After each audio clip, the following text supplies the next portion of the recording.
Hey everybody, welcome back to Too Much Future, the show where we play through the Fallout games and talk about them. I'm Cameron. I'm Michael. This is Fallout 3, Episode 3. Mm-hmm. We fell right out. Michael, did you know that there is a what do you call it? A mod for this game that gets rid of a mod? A mod. There's one mod for the game, and it gets rid of all the green in the game and like makes it look have like realistic real life colors. There's what? How do you feel about that? There's green in the game? Yeah, it's got like a little green wash over everything. Everything's got a green tint. You haven't noticed that?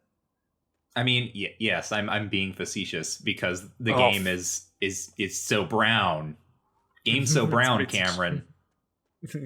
Game is extremely brown. But how do you feel about that? How do you feel about a restoration of Fallout 3 to some other color scheme?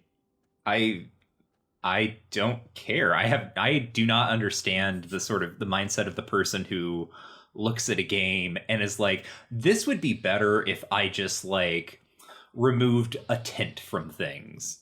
Like that's not a thing normally that trips me up in the enjoyment of a game. Did you install it? There are some things that trip you up. I did not install it. I did not. Okay. I just saw it on the internet.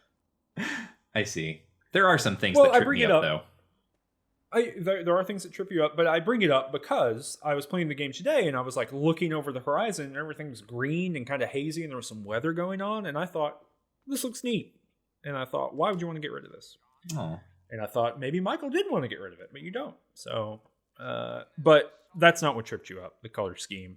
The one thing I know about this play session is that you're all mad about it. Uh-huh. It went bad for you. Yeah, no, it became a real Fallout game. In that you didn't enjoy playing it? Yeah, no, it felt like I was playing the old games again, in terms of just the things that were happening to me. But I think some of it is just like straight up like, yeah, no, this is some good old Fallout jank. And then other parts of it, I think, and we'll talk about this later on, sort of, I think, come from the way that this game is actually different from the older games and sort of how that impacts kind of the artifice of the format of us, kind of doing locations in a certain prescribed order. But yeah, we'll get there. Mm-hmm. Okay. Well, so in this, I think I said this in the last episode, but if I didn't, just to re-up for everybody, what we're doing in this episode is kind of side questy content.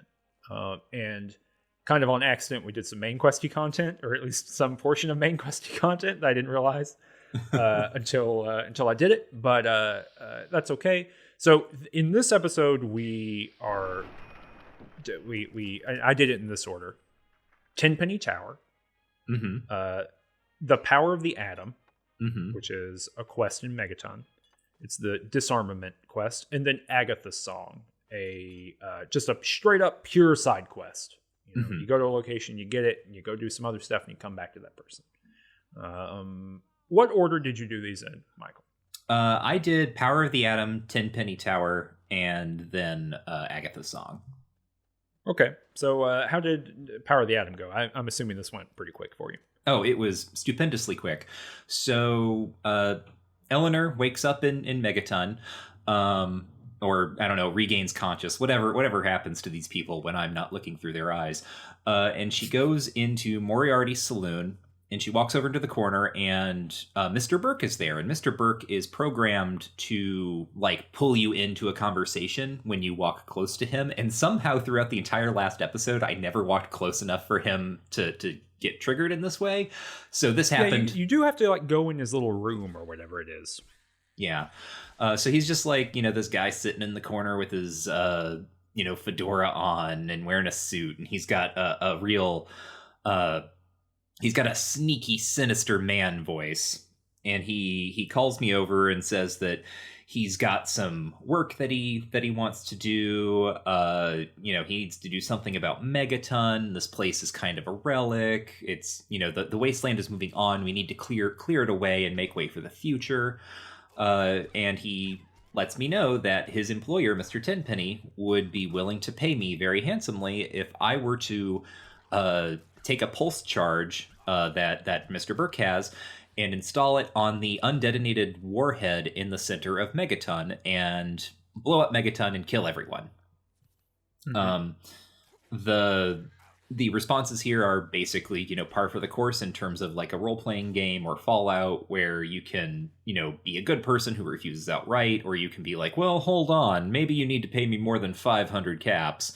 And then you can also just be like, I would love to blow up this town, please. But how this ends up working out for me is because Eleanor has taken recently the Black Widow perk. She has unlocked certain unique dialogue options with certain male NPCs, and in this case, Mr. Burke is one of them. So Eleanor basically flirts with him, calls him like lover or something, and he gets very flustered, and you then have two options. You can use like the Black Widow perk to continue, like do the quest, but make him pay you more. And you can say something like, you're going to pay me more than 500 caps, Mr. Burke, and you'll like it. So you can fin dom him. Or you can say something like, but Megaton is where I live and you wouldn't want to hurt me. And that's the one that Eleanor chose. And Mr. Burke was like, oh, of course not. No. I'll have to do some rethinking of my options here. But rest assured, I will send for you soon. And then he gets up and he walks out of the saloon and he disappears. So that's done. Now we still have that atomic bomb. So Eleanor, having accomplished, dealing with Mr. Burke, she walks down into the pit. And she puts on a Raider Blastmaster helmet that gives her plus to explosives, and she fixes, she defuses the atom bomb, and then Lucas Sims at some point, the sheriff, he shows up and is like, well, hot damn, you did that, like here's your reward and some bottle caps or something. And that was the end of Power of the Atom. And you get a house too, right? Oh yes, that's right. That's the reward, is I get a house in Megaton. It's pretty good. You get a robot butler. Mm-hmm. Named like Cogsworth. Which is, Cogsworth, which I believe shows up again in Fallout 4. Yeah. Not the same Cogsworth, but a Cogsworth. So this is some Bethesda lore building, I guess. And the very idea, like the notion that you would get a robot butler here, when people live in like literal radioactive sewer waste, is I don't know, there's something going on here. I also, during this episode recording, just due to the lack of options, ended up taking the equivalent to Black Widow, which is Lady Killer, and which same, but for men to women. Some real procedural heterosexism going on here. Compulsory heterosexuality, algorithmically. You can't, as far as I know, women can't take Lady Killer, and men can't take Black Widow. No, they cannot. Unfortunate game. Bad choice. But I kind of did this, Michael. I went in and I got the Mr. Burke stuff, and actually got that last time that we recorded, but I went in and talked to him again. And he said, well, and I said, all right, fine, I'll do it. Like, you want me to do it so bad, I'll do it. And then I went right outside. I got the detonator thing you're talking about, the little pulse bomb thing. I went outside and I went and found Lucas Sims, the sheriff. I said, Lucas Sims, Mr. Burke's trying to get me to blow things up. And I know that Mr. Burke works for Mr. Tenpenny. He says that. He says that he's got a benefactor or something like that. So we go in there. Lucas Sims confronts him. And he says, you need to get out of town. And Mr. Burke says, okay.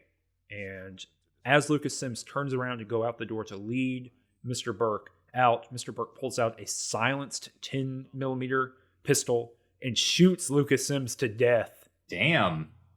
Yes. I wish I had known that he carried a silenced 10mm. Eleanor could have stolen that. That would have been useful for me. It's pretty cool. It's pretty cool. And then he just scooted out. He just ran away. So I, of course, you don't want to leave equipment on the ground. So I, repatriated the Mm-hmm. clothing on Lucas Sims's body and also his weaponry. And then his son ran in. And his son said, hey, you know what? My dad told me he had all kinds of stuff that he wanted to give you if you completed this quest. So when you're done, come talk to me. Oh, no. Poor so kid. Lucas Sims's son, who is named something, I have it here in front of me. Harden Sims. Mm-hmm. He becomes my new like quest giver for this. And so Tonk in his mind says, I have to go get justice for Lucas Sims. I don't care about this bomb. I don't care about Tenpenny Tower. I care about justice for Lucas Sims. And you know who is at the tippity-toppity of both the tower and the line of responsibility where the buck stops for the murder for Lucas Sims? It's Mr. Tenpenny himself. Mm. So Mm-hmm. I hike on out to Tenpenny Tower with a little bit of hate in my heart. Mm-hmm. And ready to deliver some frontier justice with a baseball bat. Nice. I'm assuming you also went out to Tenpenny Tower at some point. Yeah, no, right. Like right after this, I wanted to see if I could follow up with Mr. Burke because he disappeared immediately after walking out of the saloon. And I'm like, oh, this is interesting. Is he going to go to Tenpenny Tower? Is this going to sort of affect what happens there? So Eleanor goes out to Tenpenny Tower. And do we want to sort of like lay out that whole situation here at the top? What do you mean? Oh, just like sort of what happened when Tonk arrived at Tenpenny Tower? Like with the hate in his heart, did he just like come in baseball bat blazing, ignoring everything, or did he take his time? So I was running a little bit down, and as I got to Tenpenny Tower, there was a ghoul talking on an intercom. Mm-hmm. He said, "Hey, Smoothskin." But basically, I got to overhear a conversation where a ghoul was saying, "Hey, let me into your armored tower because I have the bottle caps to pay my way in." And the people inside Tenpenny Tower were saying, "Hey, I don't want to let you in because you're a ghoul." Mm-hmm. They keep calling them zombies. They keep calling them zombies. And so the ghoul walked away, and I tried to talk to him. He was like, "Don't talk to me." Yeah. And so I had to go back and had to pay a little bit of money to get into Tenpenny Tower, but I just went right in there. But I did have a goal in mind. Mm-hmm. Now, there's some other quest stuff that can happen before you go do your goal, but I really had one goal in mind here. Okay, yeah. How did you get involved here? Well, so Eleanor comes up on Tenpenny Tower. She, watches this conversation play out as you've talked about with the ghoul Roy Phillips. So one thing just to note that the Bethesda games do that the earlier games didn't is that they sort of consistently give people normal names. We haven't yet run into just a random human named Cosmotron or something, but that is absolutely what would happen in Fallout 1 or 2.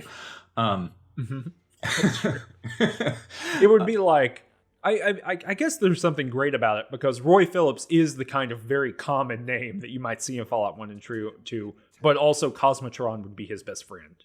Yes. You're like, oh yeah, just my ally, Cosmotron. Yep. Yeah. She overhears all this stuff. She says that she has business with Mr. Tenpenny and she needs to be let in immediately, so she doesn't have to pay to go in. The guard is like, okay, hold on.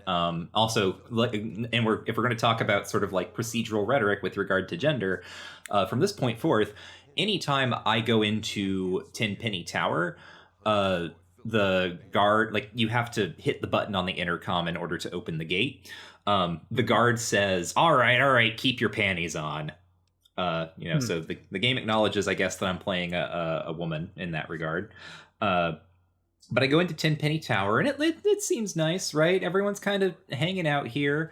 And I ask the leader of the guard, whose name is Gustavo, I believe, what's going on with this ghoul situation. And he talks about how there's like a colony of ghouls that lives nearby, and they want to live in the tower, but no one wants them to live in Tenpenny Tower because they're ghouls, and they're, gross and dangerous and smell weird and all of this stuff, because like ghouls are a kind of race allegory within the Fallout universe. We've seen this in the first 2 games, and we see Fallout 3 setting it up right here, like pretty explicitly to kind of onboard new players. And I told him, well, you get a lot of opportunities to agree with him and his like ghoul racism, and not a whole lot to sort of talk back to him. So Eleanor, who is like very open-minded, or at least thinks of herself as such, doesn't pursue a whole lot in the way of conversation with Gustavo. But, you know, I walk around all of Tenpenny Tower, and I talk to all the named residents, and I kind of get all of their perspectives on the ghouls, because everyone here is, you know, you can ask them, like, what's Tenpenny Tower like, and what are your thoughts on the ghouls? Most of them like living in Tenpenny Tower, unsurprisingly, and most of them are not huge fans of the idea of ghouls moving in. And I do all this, I meet all these people, and then I work my way up to the top of the tower, where I meet Mr. Tenpenny himself, and he has basically nothing to say to me. Mr. Burke isn't here. Mr. Burke has disappeared from the game, so I guess, right, he may show up later in some way that I'm not aware of, but, like, Mr. Burke is just gone. I was wondering... This also happened to me. Yeah, he's just gone. Okay. I don't know. That's that. I'm like, well, okay, what do I do now? I guess I need to, you know, do something about this tower and the ghouls. And I know that the ghouls are living in the train tunnels nearby, so I go out to the train tunnels, and the door's locked. So I can't do anything there. So I have to go back to the tower, and I talk to Gustavo again, and it turns out, like, I need to take the quest from him in order to figure out how to get to the ghouls' colony. So I have to talk to him, and then eventually, basically, I get the option, because he's saying, you know, he wants you to kill the ghouls. That is what he wants you to do. He wants you to go, you shoot them all. And Eleanor had to say, like, I'm going to find a non-violent solution to your ghoul problem. And then I got the map marker that let me know how to get into the train tunnels in the right way. Chunk had a little bit of a different thing here. Mm-hmm. Tonk just went right up to the very tippy top of the tower. Mm-hmm. And there was a guard in the way that said, hey, if you don't have an appointment, you can't get in, because Tonk did not have an appointment. He just had to pay some money to get in. And the guard was there, and his whole body was selectable in vats to hit with a baseball bat. Mm-hmm. Or perhaps a sledgehammer. I think this was actually a sledgehammer at this point. And Tonk did that. And stole all his clothes and all his equipment, and then went out to speak to Mr. Tenpenny. And Mr. Tenpenny gave us all kinds of information that just verified what Tonk was about to do. Mr. Tenpenny says, you know, it took so much work to fortify this tower. Why should I give it to anyone else? He's wielding a sniper rifle. And I said, well, what are you shooting out there, bud? And he says, oh, just anything. He says, it's the Wasteland Safari. And Tonk comes to the morality receptors in Tonk's brain blink off and on like 5 or 8 times. Uh-huh. And he just thinks, this person is a bad person. We gotta make the waste good, better. You know, those mole rats need to live their lives out there. Those ghouls need to live their lives out there. And so he just gave a good old smashing, just like a hyper smashing, to old Tenpenny, right in the old noggin. Mm-hmm. And here is again another moment of interesting, you know, presentation of the world by the game. Interesting argument being made by the ideology of the game, because the first thing that happened was that I got good karma. Oh, it just comes out, and something that we haven't talked about. We, as far as I can remember, in the past couple episodes of this, but which is important, is that karma generally had to do with decisions you made. In Fallout 1 and 2, or in Fallout 2 at least, karma had to do with decisions you made, and it was kind of predictable, but there was no information about it in the like little log at the bottom. It just kind of happened, and it generally was attached to other stuff too. So, for example, the child killer perk, quote unquote, where if you kill a kid, people are hunting you, you get bad karma for that. You're a bad person. It has this kind of material relationship to the world. Karma, and so it kind of has to do with like the world's perceptions of your actions. Mm-hmm.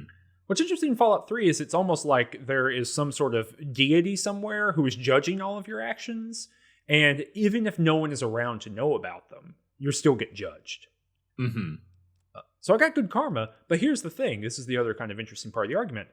I went back downstairs, prepared to fight my way out of this tower. My Tenpenny Tower quest was going to be over here. I was going to be done.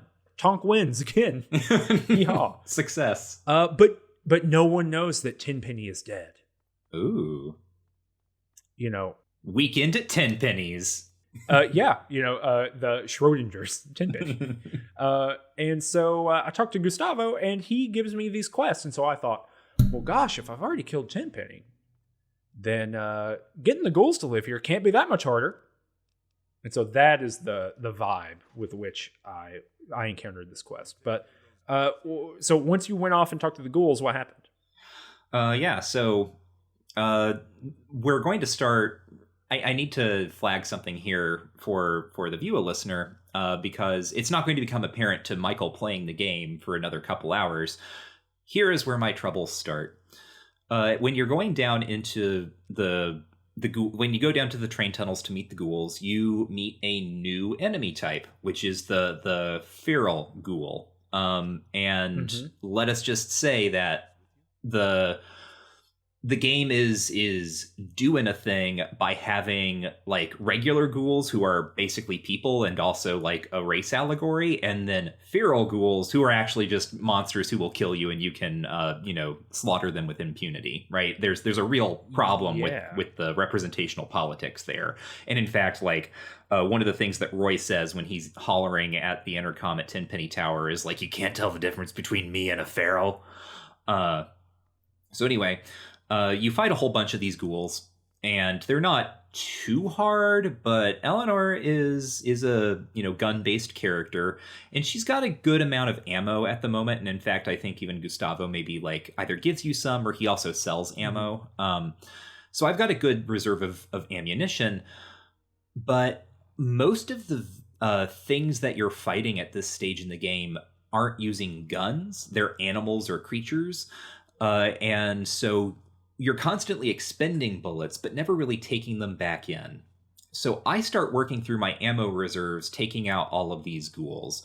But it doesn't become a problem yet. It's going to become a huge problem later, because I'm not really thinking. I'm just, no thoughts, head empty. I'm having a great time. And I get down into the train tunnels.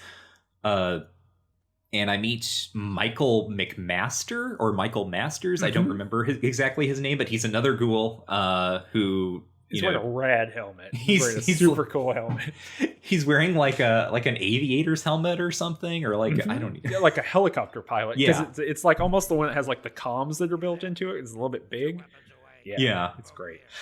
And he, sort of stops you, and he's like, "What are you up to?" And you can have a conversation with him. And you can tell him something along the lines of like, like Mr. Tenpenny or Gustavo or whatever, like has sent me all to kill you. And he's like, hey, now wait a minute. And then Eleanor was like, no, I'm just here to warn you. And so then, Michael lets you in, and you can talk to the like two other ghouls who are living down here. One of whom is Roy Phillips, and another one who is a woman whose name I don't remember. But you can talk to the ghouls, and it's similar to kind of what happens when you go into Tenpenny Tower. Like, you sort of ask them about their situation and what it's like, and you can also ask them, like, what it's like to be a ghoul. And you'll learn, like, this is also, like, the game's introduction to what ghouls are, and we established that I think all three of these characters actually, like, are from the pre-war times, because ghouls are they're functionally immortal. And they come about through radiation poisoning and whatever, and FEV presumably. And FEV, yeah. But then eventually you can find Roy and talk to him, and Roy is Roy has a plan, right? He has a plan for what he's going to do with Tenpenny Tower. He's going to gather up a bunch of feral ghouls and let them in through the basement to, I guess, slaughter everyone in Tenpenny Tower. And that's how he's going to get ghouls into Tenpenny Tower. Eleanor thinks about this, because what is Tenpenny Tower but really a kind of vault? right? It's a place where people have set up sort of protective measures, and they're just kind of happy there, living their lives. And sure, they may have some bad opinions, or there may be some, sort of problems with the process by which people are accepted in. But there's nothing wrong in the nuclear wasteland with wanting to put up some walls and keep out critters and things of that nature. So Eleanor says to Roy Phillips, "You know what? I'm gonna find a nonviolent solution to your human problem." And so I wander back to Tenpenny Tower and begin talking to the residents about how they might feel if they were to have ghouls as neighbors. And I talked to just about everyone, and there were a couple of residents that I noticed that I have like a speech option with, like a speech check, I should say. And with every single one of them, it's 100%, because Eleanor has a very high speech skill and she has high charisma. This is a thing she's good at. And so with a couple of these residents, you have the option when they push back, because none of them like the idea of ghouls living in Tenpenny Tower especially. You basically have the option to just like speech check them and be like, "Listen, this is happening whether or not you like it," and their response is like, "Well, okay." Some of these people, I didn't talk to very many of these people because as I'll reveal, Tonk approaches very differently. But what I do like is that there's Mr. Chang, I think is his name, Comrade Chang, who is basically meant to be like a champagne socialist, right? Yes, like a champagne Maoist. Yeah, the idea that like he's hyper privileged, he doesn't like ghouls, he's just as racist as anyone else is, or speciest as anyone else is. But he like wants to get a committee together, and he like really wants to debate the options. Did you read his terminal in his room? No, I didn't. So he has like a penthouse on the upper floors, and you can like read his computer where he's like keeping his notes, and he talks about how he's like descended from Chairman Chang, who was he like specifically traces his lineage to like the Chinese forces that invaded the United States during the time of the Great War and Fallout. Yeah, and he talks about how they need to like, he says something about we can both destroy the past and build the future. And he talks about we need to organize the farmers, right, which is a very clear kind of like Maoist shout out.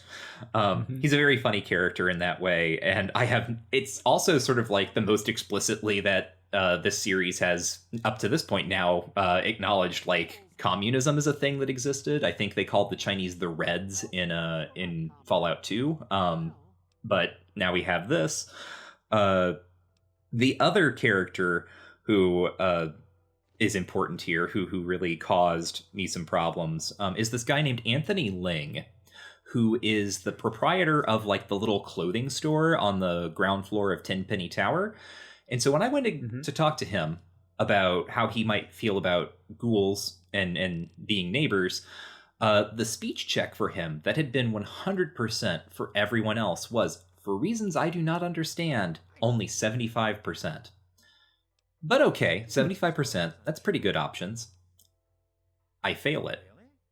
Anthony does not want to have ghoul neighbors.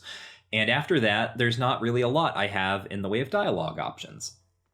Now I want to pause, actually. Did you talk to Dashwood? No.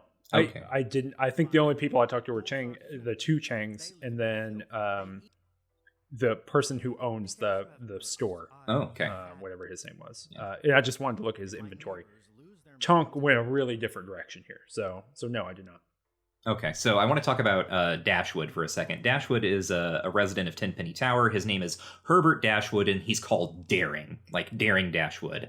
And the idea behind this character is that he was like a wasteland adventurer who was very successful, and he had a ghoul manservant named Argyle, who accompanied him on all of his adventures, right? So there's a couple things happening here. One is that the game is importing a style of like pulp adventure fiction that was very common in, the 30s and 40s and 50s. And the game recognizes that very often the main characters, the swaggering adventurer heroes of these stories, would have sidekicks who were other in some way. Very often, a like if the person is like having adventures in, let's say, Polynesia or something, right? Their sidekick is going to be someone who is like native, right? Yeah, so like common examples of this are the Lone Ranger and Tonto, Johnny Quest and whoever his dude was. I can't remember his name either. And you'll notice, like, of the examples, the Green Hornet, who I don't know that character's name either, but had an Asian sidekick. It's common. I'm just not super deep on adventure fiction. Otherwise, I bet I could pull a bunch of other ones. But yeah, as you're saying, Michael, very common pulp trope. Grognak the Barbarian, of course, his ghoul buddy that I just made up. All that stuff. Yeah. So the game, on the one hand, understands that it is importing this kind of like cheesy, frankly problematic type of fiction, but its response to that is not to sort of, critically interrogate the racism inherent in the idea of having like a manservant who is racialized. It's more just like, wouldn't it be funny if instead of like an actual racialized person, it was just a ghoul? And yeah, Johnny Quest's sidekick is named Haji. His best friend. Okay. He also had a monkey, I believe. Mm-hmm. And here's where this gets even weirder. Dashwood is the one resident of Tenpenny Tower who likes ghouls because he had a friend who was a ghoul. Mm-hmm. So he's like the one person who's just sort of totally on board, like, yeah, no, I think ghouls are fine people. And I sure miss Argyle, who it's very strongly implied that like Argyle kind of did all the heavy lifting during their adventures, and he maybe left Argyle for dead. I wonder if we get to see Argyle later. Wouldn't that be cool? Oh, guess what? We do. Oh no. Wait, in this episode? Not in this episode, but I know Argyle comes up later because I remember this. Okay, cool. Yeah. And I also, actually, because we're talking about sort of like the fantasy racism at work here, also I want to revisit Comrade Chang and just talk a little bit about how I think, like, I do not know exactly how that is supposed to land, right? Him tracing his lineage back to like Chairman Chang, but I think there's something that needs to be interrogated there too about sort of the way that his communism, his like the sort of like skewering of his Maoism or whatever, also gets collapsed into kind of like, well, he only thinks this because he is either actually descended from or tracing his descent from like Chinese invaders or something. So something to sort of hold in.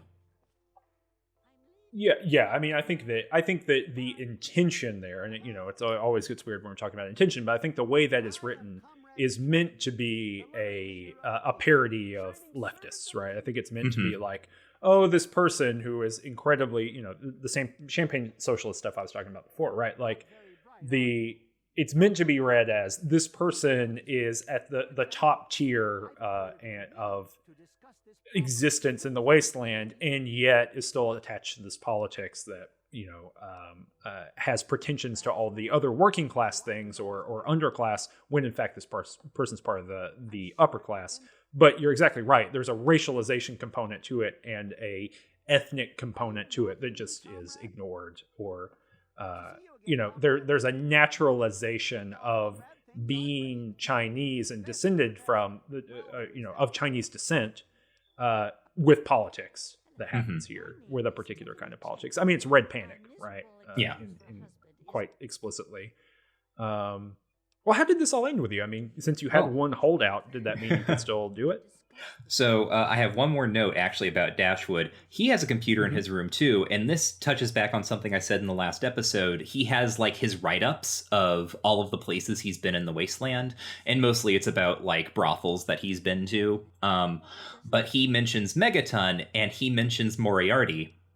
He of the Irish accent. And the way he describes Moriarty is like, oh, he's, been sort of like a scheming little social climber since he arrived in this country when he was a kid. So I mentioned this in the last episode. There's just this like very weird moment where it's like, Ireland still exists, I guess. And somehow Moriarty immigrated from there when he was a child after a nuclear war. You don't have to think too much about that. That's not like a point of cultural critique. It's just like, wait, what's happening? Yeah, there's some kind of. It's almost like. Have you seen the cinematic classic Reign of Fire? Oh yes, of course.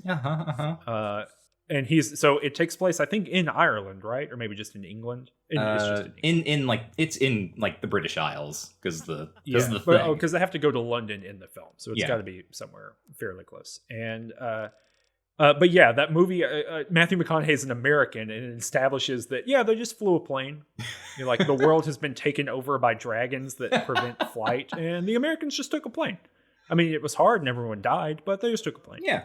Don't worry about it. So there's that. I go up and I talk to Mr. Tenpenny, and he tells me, I say, would you be okay with having some ghouls live here in Tenpenny Tower? And he sort of mulls it over, and he's like, you know what? If they can pay, like, on the one hand, so what? But if you can convince like certain of my current residents, like that they should have ghouls for neighbors, then I'll allow it. It turns out I've already convinced most of these people, but except for one of them. And I have to like find them, and because this is, a Bethesda game and people have schedules and they're constantly walking around, I spend a good amount of time trying to find like the one person that I have just missed in talking to everyone. Eventually find them, convince them, go back up and talk to Tenpenny. He has nothing to say to me because I didn't convince Anthony Ling, who is my one holdout. At this point, the quest ends. Like, my only other option would be to go back and side with Roy Phillips and let the feral ghouls in. And because Eleanor has sort of made her decision, that's not something she's willing to do. And so we get a classic Fallout moment of a quest just kind of dead ending. And that's where Tenpenny Tower ends for Eleanor.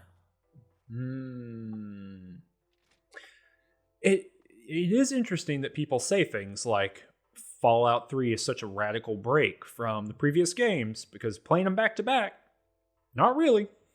Yeah, no, this felt very much like a Fallout, like an old school Fallout situation. Yeah, you just can't complete the thing. Sorry. Or you can complete complete a choice. You now have one bad option in front of you. Right, like you can complete it, but it's not the way you wanted to do it, so...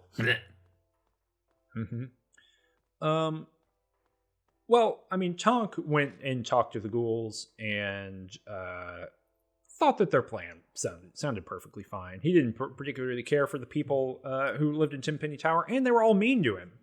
Like, that's the thing. You only get to call Tonk, some backwater idiot so many times before you get to meet the baseball bat. It's just the fact of the Fallout-averse. And so he really weirdly, and I'm sure I'll show this on the in the video where people are watching it, but Tonk walked up to Roy, is that his name? Walked up to Roy, and he and the woman who lives there were both drinking a Nuka-Cola in the exact same animation, like perfectly sequenced with one another. And it was really weird. And so I had a conversation with them, or just with them. I didn't really talk with any of the other ghouls very much. And then, just let them in. Another interesting moment of kind of Fallout 1 and 2-ishness here is that if you go down into... Well, first I had to do some... I had to get the key to the basement to let the ghouls into Tenpenny Tower, which is actually kind of hard. So what happens is you talk to the guy who's the captain of the guard, and he says, and I said, hey, can I have the key? And he says, no, you can't have it. I lost it one time and I had to get a new one made, and I never heard the end of it. So obviously there's another copy of the key somewhere. But Tonk did what Tonk historically would do, what his across the country genetic, distant relatives would do. And he just hid behind him, and then using his like 15 sneaking skill, just repeatedly tried to pickpocket it off his body until he got it right. And he did, much like in Fallout 1 and 2. So I got down into the basement, and the only thing I can see in front of me, I can see all the ghouls like hanging out in the basement in front. And there's a terminal in front of me. And I click on it. It says, you need 25 science to get into this thing. The loss of science. I know. Yeah, exactly. How about that? Bite me really in the butt. Mm-hmm. And so Tonk thinks, gosh, what am I going to be able to do? And so there are 2 generators, and then there's a science thing. And I like walked around a little bit and tried to figure it out. And I thought, surely there's got to be a way to do this, because I'm right here at the end of the quest. And I don't want to have to go like manually kill everyone in Tenpenny Tower, because that seems bad. That's not really what Tonk's into. He will create the machinery for that to happen, but doesn't want to do it himself. Can we pause just a moment? Mm-hmm. Because that reminded me. Eleanor, in a darker timeline, did investigate whether or not she could just murder Anthony Ling and arrange the move in that way. When she shot him in the head a bunch of times, everyone in Tenpenny Tower went hostile. So again, classic Fallout. Yeah. But continue. Yes. In true classic Fallout, it would have happened when you failed that speech check. Yes. But so I'm like, gosh. And so I look it up. I look on the thing and I'm like, surely there's got to be a way to do this. And I'm just missing it. I just can't see the other terminal, or there's another thing that I missed in dialogue. And so I look it up. And like I said, very classic Fallout, the 2 generators that are there, no one tells you this. There's no information. I mean, they explain what the generators are, but it doesn't seem like the kind of thing you can interact with. But you can shoot those generators and blow them up, and that will also open the door. Oh. But they don't produce any unique noise when you shoot them. They don't have like a damaged animation or anything like that when you hit them. It literally, they just look like, background info or, background stuff. But you can shoot them and blow them up. So Tonk did that. And then went back outside, and Roy was standing in front of Tenpenny Tower, and he was like, all right, Smooth Skin, thanks for helping. We'll see you later. And Tonk naively, if there's one way of describing Tonk, it might be that he enters situations naively very often. Thought, I'm going to go in here, and all the ghouls are going to be moved in. A+, cool stuff. Tonk goes in and sees a charnel house of horror. It's all these ghouls running around, killing all the people who live in Tenpenny Tower. And that's bad, of course. Mm-hmm. Tonk recognizes that as bad. But what's worse is that the ghouls then aggro him and start trying to kill Tonk. And so he has to run out of there and flee Tenpenny Tower. So it's given over to the feral ghouls now. And seems solved, honestly. Seems good to me. Yeah. Got some experience. Went back to a Megaton. Went to the bomb. Used, I think, repair skill on the bomb. Got it ready to go. And got his house. So it all worked out there in the end. Great. Yeah, it was fun. Got my own house. And then I went and did the other quest that we were talking about. That we did for this episode, which is Agatha's Song. Yes. So Agatha's Song, it's very close to Arifu, where we went in the last episode. It's like very close to the train yards that you have to go to for that mission. As you're walking around those train yards, you can see sort of nearby this like old like rope bridge with wooden planks across like a little ravine or something and some rocks, and you go across there, and there's like a little shack. It's called Agatha's house, and you go inside. Well, Eleanor goes inside, and she meets a woman named Agatha, and a nice elderly lady who I get a lot of like charisma speech options with. I can just sort of like, for whatever reason, I'm just really allowed to smooth talk this old lady. And you learn that Agatha has a little radio station, and she plays violin on the radio. And that is how she like draws traders to her, and she like plays them music in exchange for supplies and things of that nature. And she also tells us about how she and her husband, and there's no real reason given for this, but she and her husband decided to like homestead here and like swear off kind of contact with all other people for some reason, really. And not much to say about that other than that it is what it is, I guess. But yeah, so you learn all this stuff about her, and at least what Eleanor learned is that Agatha does not like her homemade violin, very much. Mm-hmm. Yeah, that's the problem, is that it's a homemade violin. Which, good luck, buddy. But luckily, it turns out that Agatha has a lead on where there might be a very high-class violin, a Stradivarius violin, as a matter of fact, because her, I think, great-great-great-grandmother, Hilda, and exactly how this works out, and it's just great.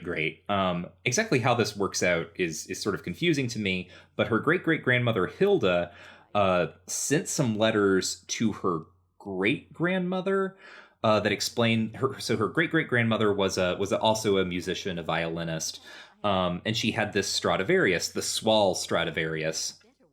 And in case the player doesn't know what a Stradivarius violin is, which is a real thing in the world, right? In our world, where Jill Stein is president, there are in fact Stradivarius violins, and so it's like a weird little like educational moment for the player. But this Stradivarius was taken into Vault 92 by Grandma Hilda. Vault 92 was supposedly dedicated to like the preservation of the arts. So Vault Tech had all of these fine musicians come in, and that's where they were locked away. And now here we are, 200 years later, and maybe that violin is still around. Agatha would really appreciate it, maybe, if you went and checked. Yeah, I got a speech option that I wrote it down because it was so funny. She asked if you'll go get it, and I said, I will go get a damn moon rock if you pay me enough. A damn moon rock.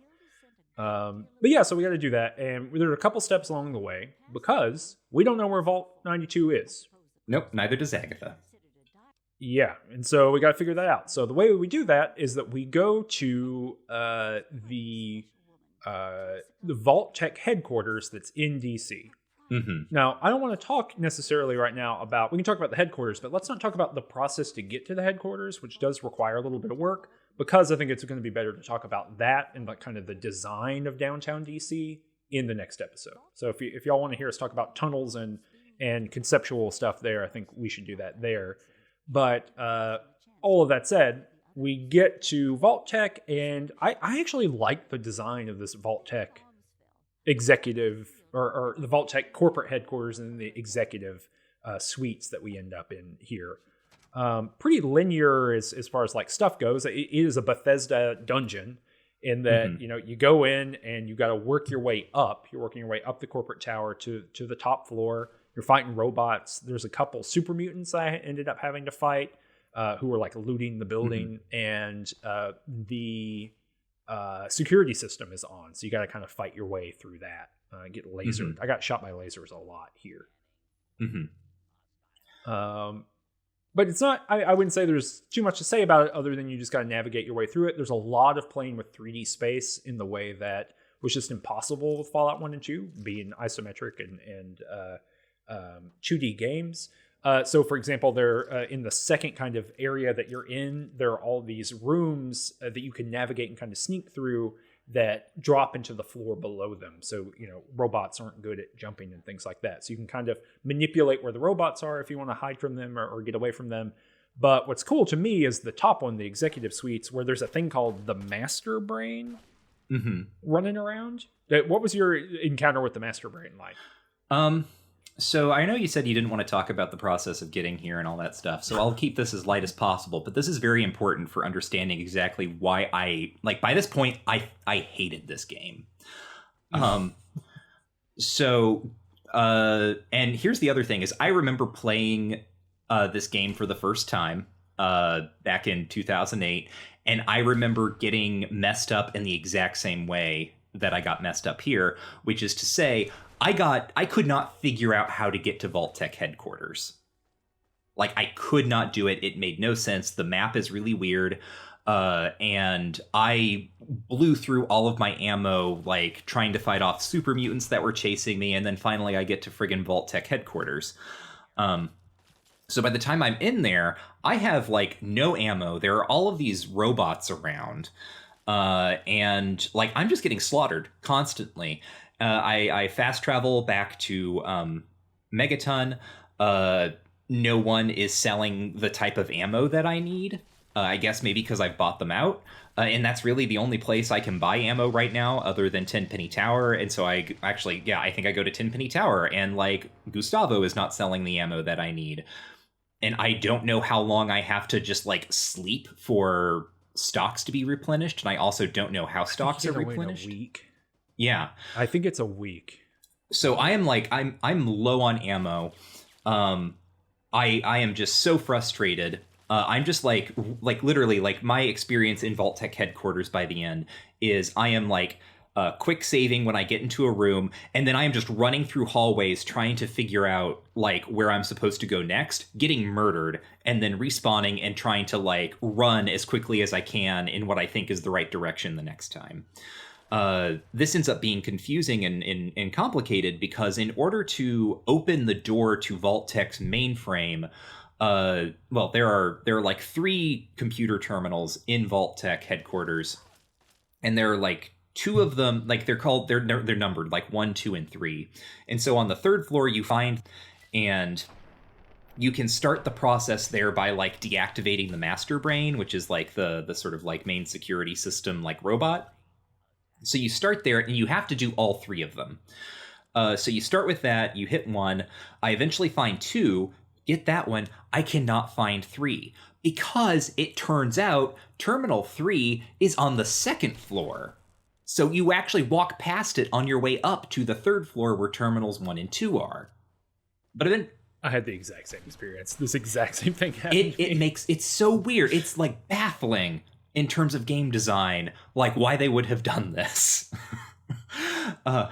Yeah, especially because there's, like, the level design is such where each of the corners look out on the mainframe, and so that's where the terminals feel like they should be, and they're not there. Yeah. Only one is in this corner thing. So yeah. And then the master brain's, like, hunching you this whole time. Eventually, I do get the master brain, like, shut down, and I get the door open, and then I'm running by all of these turrets because I don't have a high enough science skill to hack the turret controls and turn those off. But then I get the friggin' vault locations in my Pip-Boy. Like, glorious. I love it. Thanks.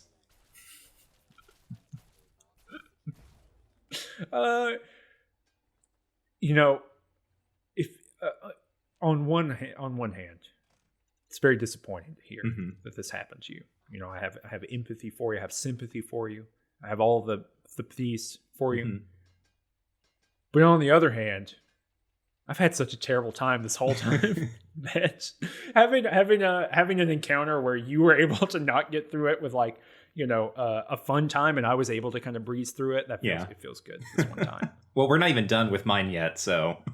Well, mostly the reason I was able to get through that, and I actually had a much harder time in the next part that we're going to be talking about, but part of the reason that Vault-Tec wasn't super difficult for me is that I have a lot of explosive skill, and have, like, 20 landmines that I got in Minefield. And so I was able to defeat the Master Brain by, like, running into a room and then dropping a bunch of landmines at the, like, right in front of the door, and then closing the door. And so it had to go in front of the door to open it, and then it just blew up. And once you kill, if you don't shut down the Master Brain and you actually destroy it, you can shut down all of the security system in the building by interacting with it. So I was able to kind of, like, maneuver my way through it.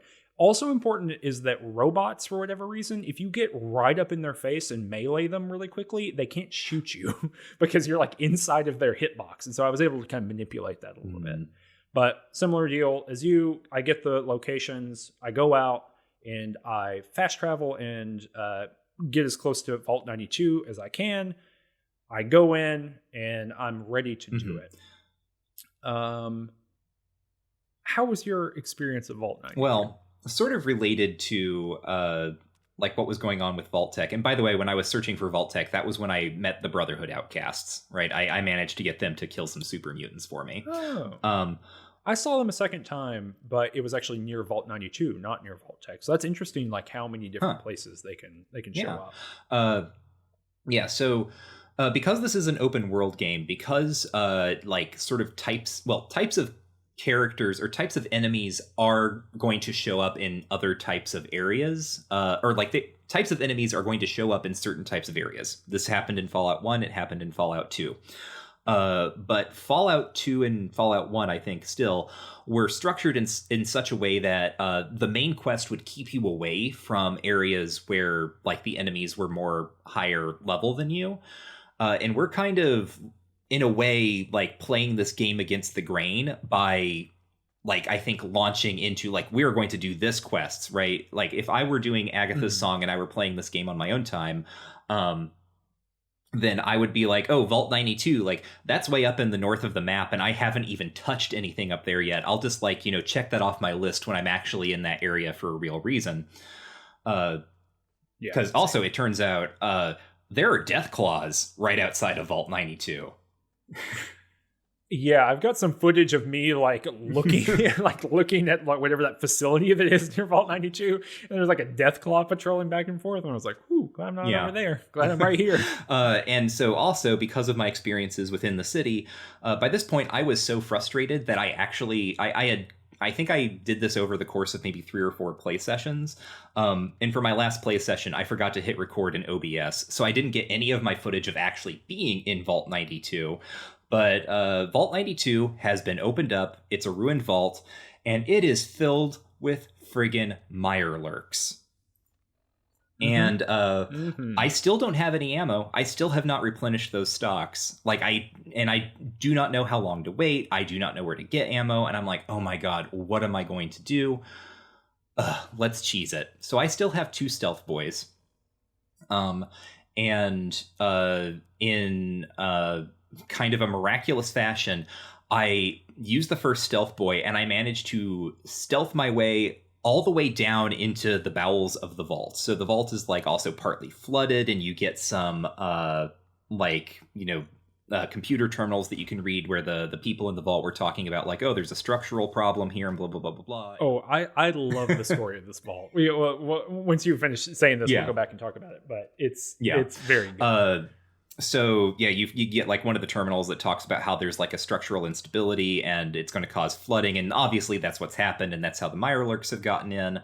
But I stealth in, I go past all of the Mirelurks, and of course the vault is very confusing because it's all ruined and brown and red and samey. But I managed to get down into where the Stradivarius is. I find it down there. And then I have to get out, and it takes me about this long, as long as it takes me to get down to this room where the Stradivarius is. That's about how long the stealth boy lasts. So it's just like, it's great, right? Like perfect timing. Stealth boys lasts, I think, like 2 minutes of our time. And so I get down there, I get the Stradivarius, and I have one stealth boy left. Then I need to find my way out. Now, the problem is that there are a lot of locked doors here. They're average locks, but Eleanor doesn't have a high enough lock skill to get through them. So I end up getting lost. And I am like completely lost. There are all these Mirelurks around. I have no ammo. And I am just like, oh god, what am I going to do? So I'm trying to sneak as best as I can without the Mirelurks getting me. I get up to the top of the vault, and all this time I'm reading kind of the audio logs and stuff about the story for this vault. And I get to the Overseer's office, and I get kind of the last bit of the lore there. And like the feeling of this was just so bizarre, right? It's one of those moments where it felt like it's actually kind of cool. There's a stealth boy on the Overseer's desk. right, just sitting there. And it's almost like, if this were a more contemporary game, I would feel like, oh, does the game sort of like tracking my play style and like dropping items that it knows are suiting my play style or something.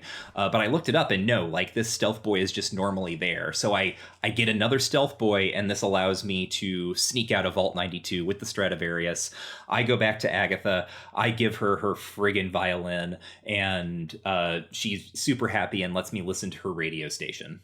Yeah, I have developed, I think, over the years, a preternatural capability of navigating Bethesda RPGs. Just, I think somewhere inside of me, like, I don't know how to do Division, but I can do this, basically with my eyes closed. And so I never get lost anywhere. And, like, I can look... I don't, and I honestly don't have any explanation for it, but like I can look at the like little waypoint and be like, oh yeah, I'm going to have to go in the opposite direction here in order to go there. Like I can just feel it out. I don't know, what has happened in me. Maybe all those years of like, playing Oblivion in college and having nothing else to do. But, and then Fallout 3 actually too. But that's all to say. So I didn't have any issues like navigating it or anything like that down in here. The issue I had is that I'm a melee character, and Mirelurks are very hard to defeat as a melee character.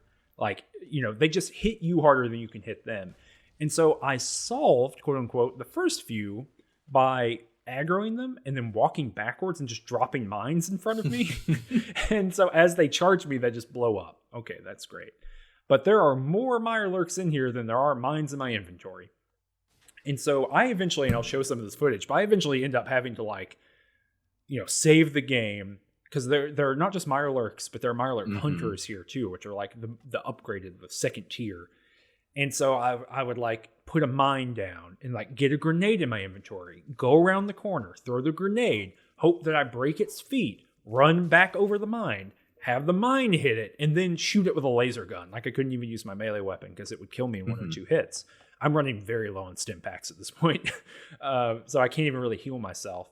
And so it was very much, I actually really liked Vault 92 because it was very much this like, kill a few enemies and then desperately scrounge around for any equipment or any, healing items or food or anything I could stuff in my mouth in order to like get to the next little bit. So it took me a long time. It probably took me a full hour just to get through this, but because of having to just reload so much. But I didn't feel like I was wasting my time or anything. It felt like a pretty thrilling little puzzles almost. In a way that, like, say, when I had to do that in Fallout 1 and 2, my series of... The tools in my toolbox in Fallout 1 and 2 were so limited that it never felt like I had 4 or 5 different ways of trying something. Whereas here, I had many different ways of approaching something. Especially because in Fallout 1 and 2, if you don't have a small gun skill, for example, you're just never going to be able to hit anything. Whereas here, I can use some melee weapons, or I can use some ranged weapons first and just like hammer on the button and shoot them, and then switch to a melee weapon and deal more damage when they get close. So that's all I'll say. I eventually get through it. Get the Stradivarius like you did. I didn't actually find the Overseer's place, which is interesting. So I never got the final thing of it. But the story of Vault 92, tell me if this is correct based on you getting the full story. But they took all the arts-based people, basically in the United States, put them here, and then the vault is built to be maximally annoying. Yes. Specifically, I don't think it's all just like arts people. It's all specifically musicians. Yes. Yeah, you're right. Yeah. It's not just because there are no, painters or sculptors or anything like that. So in the first little bit of information I got about that is in the Vault Tech headquarters, you can read a thing that says that noise emitters were installed. And you think, musicians and noise emitters, why would they need that? But yeah, I read things that said that the sewage was leaking into the ventilation pipes. I read one where it just said that like random noises were appearing. Oh, and there was like a minor hum that's happening all the time that they can't figure out where it's coming from. And so, yeah, it seems like it was just meant to like drive these people mad. Well, so quite literally, what was happening is Vault Tech was testing a kind of mind control. The white noise emitter was a mind control device that was essentially like they were making it was to like trigger subliminal like combat training. So this entire thing, actually, it turns out, right, they collect all these people who are musicians who you assume might have like very keen senses of hearing, and then they install like a like high frequency mind control device that only these people are going to be particularly susceptible to. And so that's cool. That's cool writing. Yeah, and I mean, it shows how these games can make something of the vaults, and sort of that last minute retcon at the end of Fallout 2, where it's like, oh, all of the vaults were actually a grand social experiment. Like these games can take that and do like they make little like story dungeons, right? Like they have a little field day with this. And this is also, talking about the first episode, like this is clearly like a BioShock thing, right? Taking all of the people who are the best at a particular skill, locking them in a room, and then having them all go crazy. And because what happens eventually is the people who are being mind controlled, there's actually a really horrible terminal you can read. It's like a diary of one of the musicians. And she's talking about, her first entry is like, oh, I feel so safe here. Like, I'm glad, we're not out where all the bombs are dropping and so on. And we, got together and we had a practice and we played some Haydn or something. And as she has like 3 entries. And in the second entry, she's complaining about the noise. And then by the third entry, she cannot coherently write. Like, she's making all of these typos and all of the words are getting run together. And I think there's actually like a 4th entry that's just her like trying to type help again and again and again. Just to plug our other show, very similar, Just King Things, our podcast about Stephen King. Give it a Google or go to rangetouch.com to learn more about Just King Things. But it's very similar, that because I also read that diary, to the Stephen King short story in which the protagonist accidentally like destroys the minds of everyone on the planet. Yes, the end of the whole mess from, I believe, Nightmares and Dreamscapes. Yes, yeah, it is. Yeah. So on Just King Things, we'll get to that in about 5 years. Yep. So anyway, yeah, like what happened in the vault was the overseer knew about this. There was like a head musician or something. His name was like Professor Moleus. And he didn't know about it, but he discovers it and he gets really upset. But then by this point, like the people in the vault essentially, like, not only have they been like, mind controlled into being soldiers, but then the conditioning stops being effective, right? They can't be controlled and they just like go crazy and slaughter everyone. And that's the end of Vault 92. Very good. And I did the same thing, got out eventually, took it back to Agatha, and she says, yeah, I'm going to play better music for you. And she commits to playing better music. And it all works out. Mm-hmm. So that's great. So next episode, we're going to be doing Galaxy News Radio. We're going to be chasing down our dad. We're back to the main quest. And then the next episode after that, I don't really know yet. We're still working on the plan for it. Michael, do you have anything else you want to add at the end of this episode? No, I think I covered everything. Where can they find you on the internet? You can find me on Twitter at WarrenIsDead. If you want to know about the other stuff that we do, you can go to rangetouch.com to see all of our other shows, including Game Study Buddies, Just King Things, and Sword Coast Coast to Coast, actual play podcasts that will be... Actually, it might be over by the time that this episode comes out, but are recently completed, probably. Actual play podcast, actual play show, I guess I should say.